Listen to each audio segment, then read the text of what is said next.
Asahan niyo yan si Trillanes, hindi yan titigil sa pambanat sa mga Duterte. Alam mo kung bakit? Nasira ang karir niyan dahil sa mga Duterte.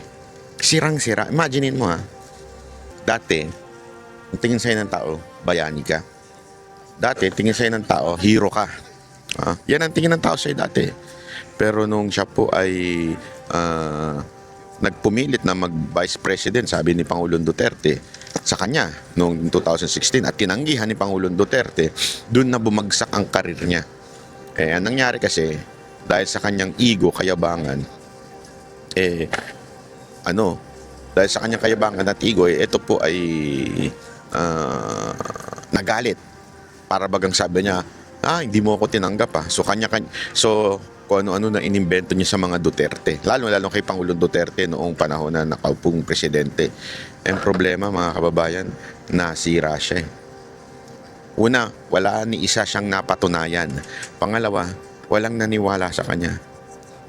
Kaya ngayon, nag-iingay pa rin siya at wala pa rin naniniwala sa kanyang patuloy. At ang matindi nito, tumakbong senador, olat. Patunay na wala na siyang bilang. Tumakbong mayor, olat din. Kita mo naman. Ibig sabihin, talagang nasira yung kanyang political career. Mantakin mo yun, mga kababayan. Sira ang political career mo dahil sa paninira at pagiging bitter mo sa mga Duterte. Di ba? So, for sure yan. For sure.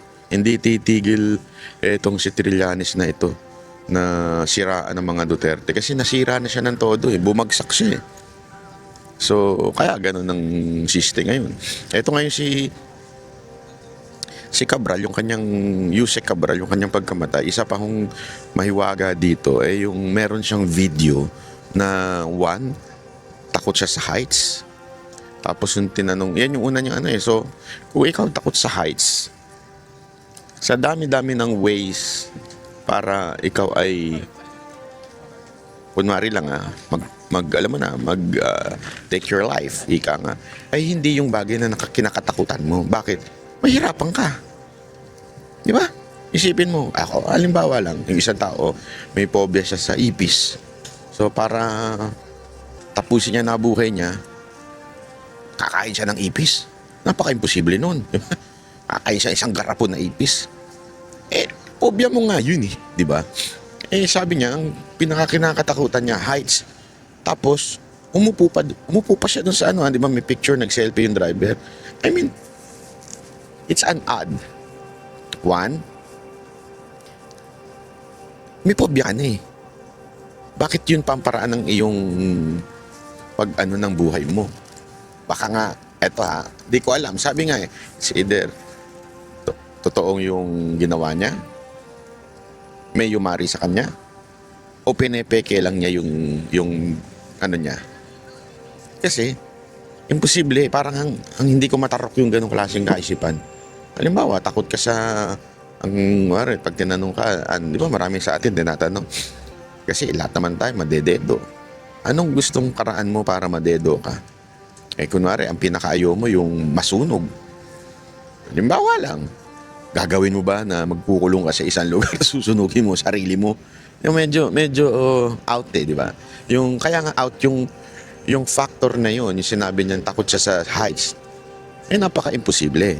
Pangalawa pa, yung mismong eksaktong yung driver nag-selfie at naandun si madam. Para napaka-imposible. Alam mo, tayo rin naman may mga staff. Tayo rin naman po ay may nagbabantay sa atin. No yun Never na never gagawin ang bantay mo yun. Yung mag-take ng selfie, nakasama ka at nakikita yung lugar kung asan ka. Never. Kung magpipicture man yung security mo o yung driver mo, magpipicture yun nang wala ka. Kasi nga, for your safety, alam naman natin, yung safety ni Cabral medyo delicates na. So, mag-iingat na yung driver nun. Tapos magpipicture pa siya na nakikita yung lugar at nakita yung kanyang amo, yung kanyang boss, yung kanyang VIP. Napaka-imposible nun. Ano yun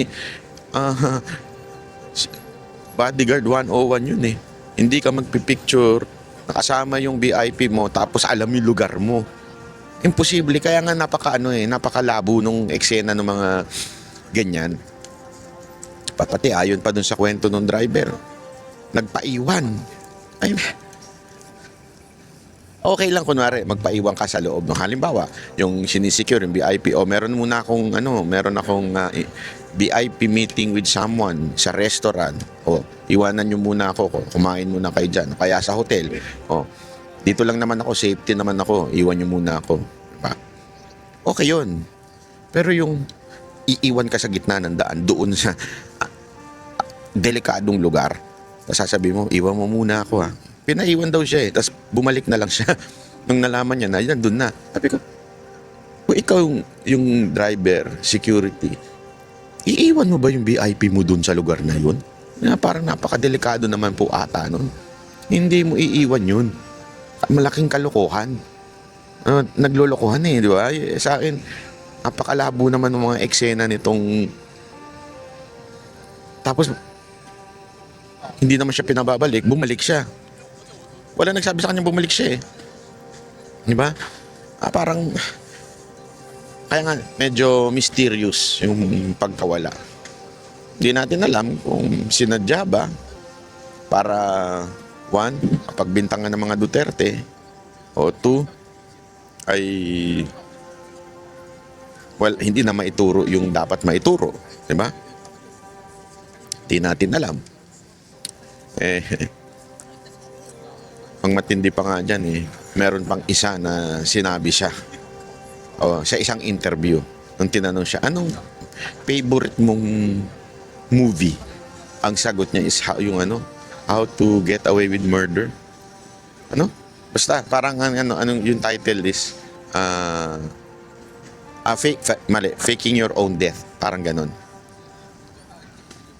Yung How to Fake Your Own Death, yun yung favorite niyang movie. I mean, is that coincidental? Diba? Na may takot ka, may phobia ka sa heights.